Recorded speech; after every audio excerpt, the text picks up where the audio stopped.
What is happening, surfers? So I hope you've been getting some waves. I just had a really fun little session down in Kingscliff this morning. It was offshore conditions and about 3 foot. So what we're going to be talking about today is more hip mobility, because this is one of the biggest issues with the clients that I have is bad lower backs and not being able to move effectively, and in turn they're not going to be able to turn effectively on those waves, right? So what you need to be focusing on, we're going to touch on here, so that you can get those hips moving, you can start turning better, and more importantly have more fun in the surf. So if you like this video, make sure that you subscribe to my channel and give it a thumbs up. So a lot of the time when people are thinking about hip extension, they're just thinking about kind of walking and getting that hip sort of moving. But the way I like to look at it and to teach people about it, so that they can disassociate the leg and the hip from the lower back, because that's where a lot of people get their main issues in their lower back. So what I like to do is pretty much start off by getting people into a prone position and breathing. So by prone, I mean on your stomach on the flat. So what we're going to do to start off with is literally laying down onto your stomach, and you're going to be sitting there like this, okay? What I want you to focus on is really just relaxing those hips into the floor. And to start off with, you're just going to relax, let those hips drop in, and you're telling the brain that everything's okay, and you're pretty much just getting those hips nice and flat. Now we want to be focusing on our breathing. So we're going to do 10 big deep breaths in this position while completely relaxing those hips into the floor. You shouldn't feel any tightness through your hips or through your lower back or anything, just completely flat and dead. So 10 big deep breaths. So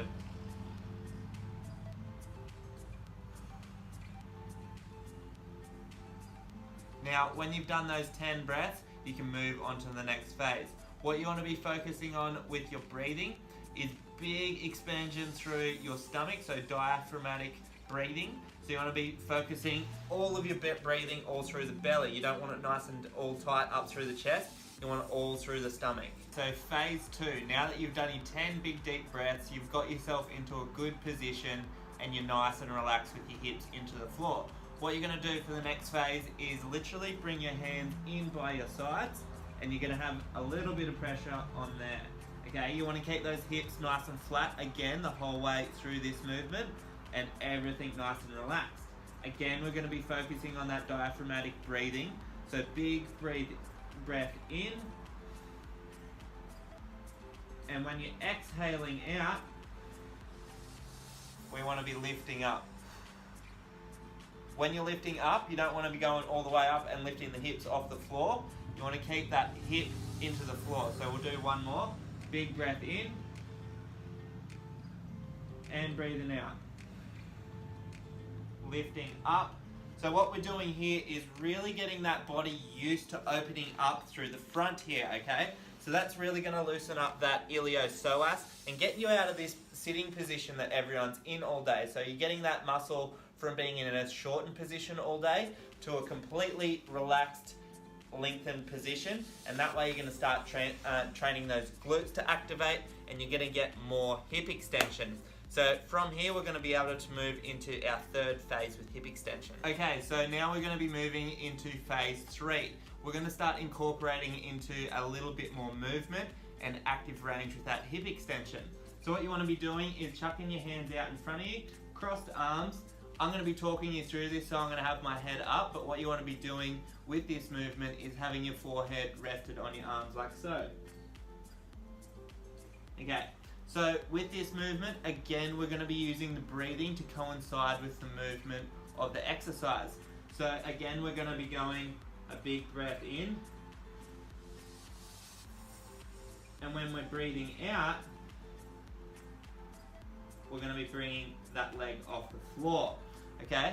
So what we're doing there is we're really activating that glute without compensating with our lower back or our hamstrings. What this is going to do is really going to get that hip extension into a good range, so that we're going to be able to get a lot more movement through our hips, and we're not going to get a lot of lower back pain, because we're going to start training our glutes to activate a lot more effectively and lengthening that iliopsoas, so we get a lot more free movement into our bodies. Okay, so I hope you enjoyed that hip mobility routine and a few tips and tricks into how to get yourself moving more effectively. So you want to spend a good bit of time on these hip mobility routines. Maybe check out my other video as well and incorporate some of those movements into it, and spend a good 3 sessions a week on this and be consistent with it, and then you're going to find yourself really freeing up. Again, if you like this video, make sure you give it a thumbs up and subscribe to my channel so you can stay up to date so you can improve your surfing.